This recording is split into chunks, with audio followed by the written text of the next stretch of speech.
Welcome back to my tuto channel.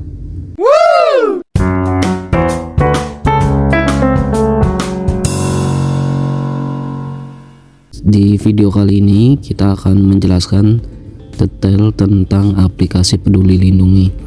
Seperti yang kawan-kawan tahu bahwa sekarang ketika kita ke beberapa lokasi, maka kita perlu menggunakan aplikasi ini sebagai bukti bahwa kita sudah melaksanakan vaksin dan dalam kondisi tes COVID-nya negatif. Oke, langsung saja. Mungkin teman-teman juga pengen tahu apa aja sih fungsi dari aplikasi Peduli Lindungi ini.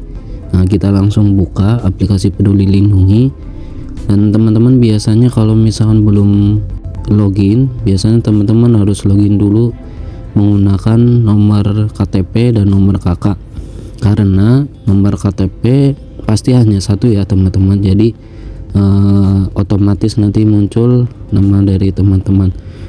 Oke, setelah teman-teman buka, karena di sini ada beberapa item, maka saya akan menjelaskan satu-satu. Dari tampilan pertama adalah yang paling atas itu ada scan QR code. Jadi di sini teman-teman bisa menggunakannya ketika hendak memasuki beberapa area seperti mall, kemudian juga stasiun ataupun beberapa tempat umum ya, fasilitas umum, maka biasanya tersedia QR code yang harus kita scan di tempat tersebut. Nah, ketika kita menggunakan tinggal kita klik setuju, kemudian scan ke QR code yang tersedia. Kemudian yang ada di bawahnya itu di sini sertifikat vaksin. Jadi teman-teman ketika sudah melaksanakan vaksin, maka teman-teman akan otomatis di sini di bagian sertifikat muncul sertifikat vaksin yang sudah dilaksanakan. Ini contohnya, ini saya sudah vaksin pertama dan kedua. Jadi tinggal menunggu jadwal yang booster, karena kalau booster itu 6 bulan dan nanti otomatis tersedia pengumuman dari Peduli Lindungi. Oke, selanjutnya adalah hasil tes COVID. Di sini teman-teman bisa klik di sini hasil tes COVID, yaitu ketika kita melakukan tes maka hasilnya akan muncul di sini, baik itu positif ataupun negatif. Jadi yang sekarang hasil tes itu sudah terintegrasi dengan nomor NIK ya, nomor KTP. Jadi ketika teman-teman ada tes antigen maupun PCR, maka otomatis akan muncul di bagian hasil tes ini. Kemudian ada EHAC. EHAC ini biasanya digunakan untuk ketentuan elektronik ya, terkait kesehatan baik itu domestik maupun internasional. Jadi ketika teman-teman bepergian, biasanya akan muncul EHAC di sini. Selanjutnya ada terkait peraturan perjalanan. Di sini teman-teman bisa lihat untuk mengecek beberapa peraturan yang terkait dengan COVID, baik itu informasi umum tentang COVID, terkait PPKM, perjalanan udara, darat ataupun regulasi yang lengkap di sini. Nah, teman-teman juga bisa klik linknya. Jadi nanti akan otomatis terhubung dengan peraturan yang terkait, yaitu untuk sebagai acuan dasar untuk teman-teman terkait peraturan COVID ya.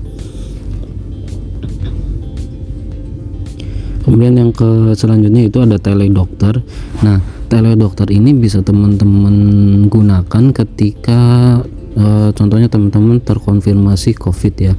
Jadi ketika terkonfirmasi COVID, teman-teman nanti akan mendapatkan SMS ataupun WA dari Kemenkes terkait teledokter yang bisa kita gunakan. Nah, namun untuk teledokter ini hanya tersedia di beberapa tempat kota-kota besar seperti Jabodetabek, kemudian juga beberapa di luar Jabodetabek mungkin seperti Bandung dan lain-lain. Ada beberapa yang tidak tercantum ya, ataupun tidak tersedia untuk terkait teledokter ini. Dan untuk teledokter ini nominalnya sekitar 1 jutaan, kemudian juga gratis dari pemerintah.